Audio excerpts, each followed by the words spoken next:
जय श्री राधे। पूज्य श्री सद्गुरुदेव भगवान के चरणों में प्रणाम। आज पूज्य श्री राधा बाबा कहते हैं, ब्रज वृंदावन में अब भी बहुतों को बहुत सुंदर सुंदर अनुभव होते हैं।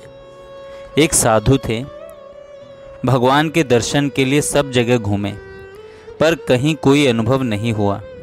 सोचा अब अंतिम जगह गिरिराज जी चलें, वहाँ किसी न किसी रूप में दर्शन देने की भगवान अवश्य कृपा करेंगे।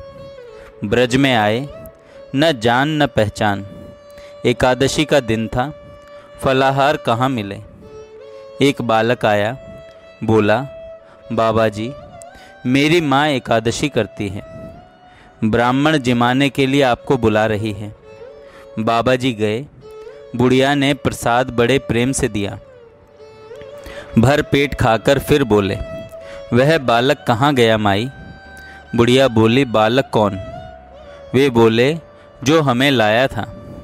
बुढ़िया बोली, मेरा न तो कोई लड़का है न मैंने किसी को भेजा था, आप आ गए, मैंने अतिथि समझकर आपका सत्कार कर दिया। ऐसी बहुत सी घटनाएं होती रहती हैं भैया। श्री कृष्ण कृपा से असंभव संभव हो जाता है। श्री कृष्ण की वंशी ध्वनि सुनकर वृंदावन के पत्थर पिघल जाते थे। आप तो फिर भी मनुष्य हैं। किसी दिन कृपा करके यदि एक हल्की सी स्वप्न में श्री कृष्ण ने झांकी दिखाई तो बस पागल होकर जीवन भर रोते रहिएगा। महाप्रभु सन्यास के बाद जब शांतिपुर से नीलाचल रहने के लिए चलने लगे तब सब कोई रो रो कर बेहोश होने लगे। बड़ा विचित्र दृश्य था। सभी धूली में लौटकर छाती फाड़कर रो रहे थे। आँखों से आंसू का फव्वारा छूट रहा था। एक श्री अद्वैताचार्य जी ऐसे थे कि उनकी आँखों में आंसू नहीं थे। ये अद्वैताचार्य कोई साधारण पुरुष नहीं थे। ऐसा इतिहास मिलता है कि 40-50 वर्ष तक लगातार इन्होंने तुलसी गंगा जल से भगवान की पूजा की थी और केवल यही वर मांगते थे कि हे नाथ, जीवों का दुख देखा नहीं जाता, अवतार लेकर जीवों को भक्त बनाओ और सबका दुख मिटा दो। कहा जाता है कि इनकी प्रार्थना से ही चैतन्य महाप्रभु का अवतार हुआ था। सब रो रहे थे पर इनकी आंखों में से आंसू की एक बूंद भी नहीं निकली। चैतन्य महाप्रभु सबको छोड़कर आगे बढ़ गए। केवल अद्वैताचार्य पीछे चलते रहे। महाप्रभु सबसे अधिक इनकी बात मानते थे। महाप्रभु ने कहा, आचार्य अब लौट जाइए। अद्वैताचार्य ने कहा, प्रभु साथ जाने के लिए नहीं आया हूँ, केवल यह कहने के लिए आया हूँ कि मेरे जैसा अधम प्राणी, पत्थर के हृदय वाला प्राणी, नीरस प्राणी संसार में दूसरा आपको नहीं मिलेगा। आप देखिए, आपके जाते समय ऐसा कोई भी नहीं कि जिसकी आंखों से आंसू की धारा न बह रही हो, पर मेरी आंखों में एक बूंद भी आंसू नहीं। चैतन्य महाप्रभु हंसे और बोले, देखिए आपको इसका रहस्य बता देता हूँ। मुझे आपसे काम लेना था। मैंने देखा कि सब लोग तो बेहोश होकर गिर जाएंगे, कोई एक आदमी ऐसा चाहिए जो सबको संभाल सके। इसलिए यह देखिए, मैंने अपने कौपीन में एक गांठ बांधकर आपके प्रेम को रोक रखा है। पर अब जब आप रोना चाहते हैं तो लीजिए, जी भरकर रो लीजिए। यह कहकर महाप्रभु ने गांठ खोल दी। खोलते ही अद्वैताचार्य बेहोश होकर गिर पड़े और रोने लगे। देखें, भगवान की लीला कोई भी नहीं समझ सकता, पर यह ठीक है कि जो प्रेम में रोना चाहेगा, नहीं रोने के कारण जिसके हृदय में पीड़ा होती होगी, उसे भगवान का प्रेम मिलेगा ही और वह रोएगा ही। पर संभव है उन्हें किसी से कुछ काम कराना हो, कुछ लीला करानी हो, इसके कारण ही हृदय को सूखा बनाए रखते हों। उनके रहस्यों को कौन जाने।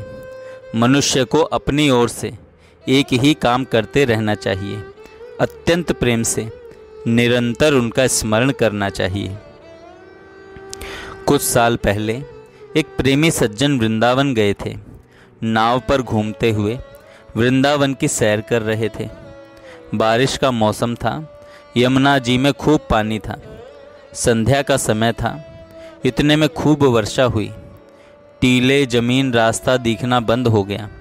नाव से उतरकर वे बेचारे अकेले एक किनारे जंगल के पास खड़े थे। इतने में देखा कि कुछ गायें आ रही हैं तथा दो बच्चे काली कमली ओढ़े हुए पीछे पीछे आ रहे हैं। मुझे घटना ठीक ठीक याद नहीं है। वे शायद रास्ता भूल गए थे। बच्चों से पूछा। एक बच्चा बड़ा सुंदर था। मन बरबस उसकी ओर खींचता चला जा रहा था। कुछ बात होने के बाद उसने रास्ता बता दिया और आगे चलने लगा। ये पीछे पीछे चले। उसने मना किया पर ये माने नहीं। उसी समय गायें, बच्चे आदि सभी अंतर्ध्यान हो गए। कहने का भाव यह है कि भगवान का दर्शन तो वे जब ठीक समझेंगे, आवश्यक समझेंगे, तब हो जाएगा। आपको तो केवल प्रेम पूर्वक भजन करते रहना चाहिए। जय श्री राधे।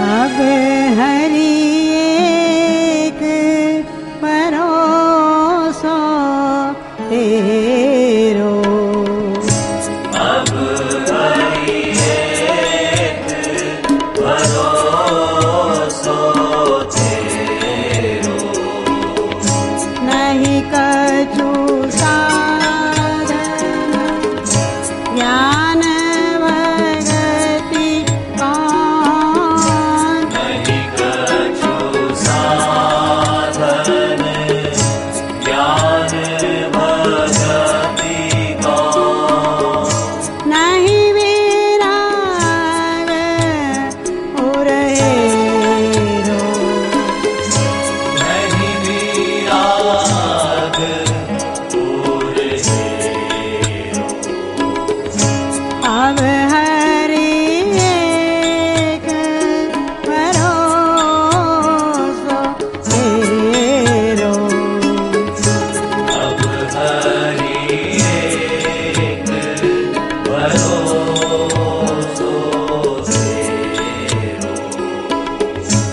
अगड़ो वत अगाध नहीं गावहूँ, अगढो मत अगाध नहीं कबहू, मन विषयन कौचेरो, मन विषयन कौचेरो, इंद्रिय सकल भोगरत संतत, इंद्रिय सकल भोगरत संतत, बसन चलत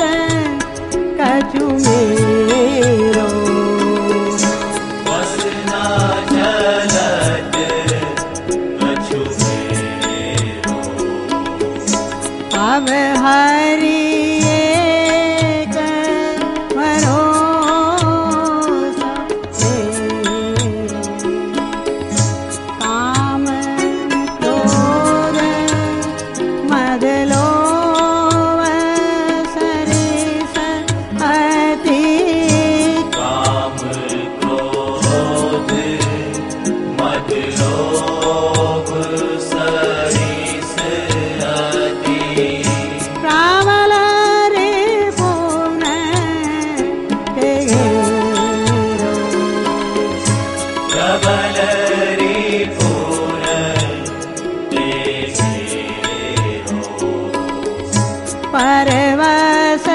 परोन गति निकसन की, परवश भयो नागति दैनिक सन की यद्यपि कलेश घनेरो यद्यपि कलेश घनेरो अब हरि एक भरोसा तेरो अब हरि एक भरोसा तेरो परखे सकल बंधु नहीं को परखे सकल बंधु नहीं को विपद काल को घेरो विपद काल कौनेरो दीन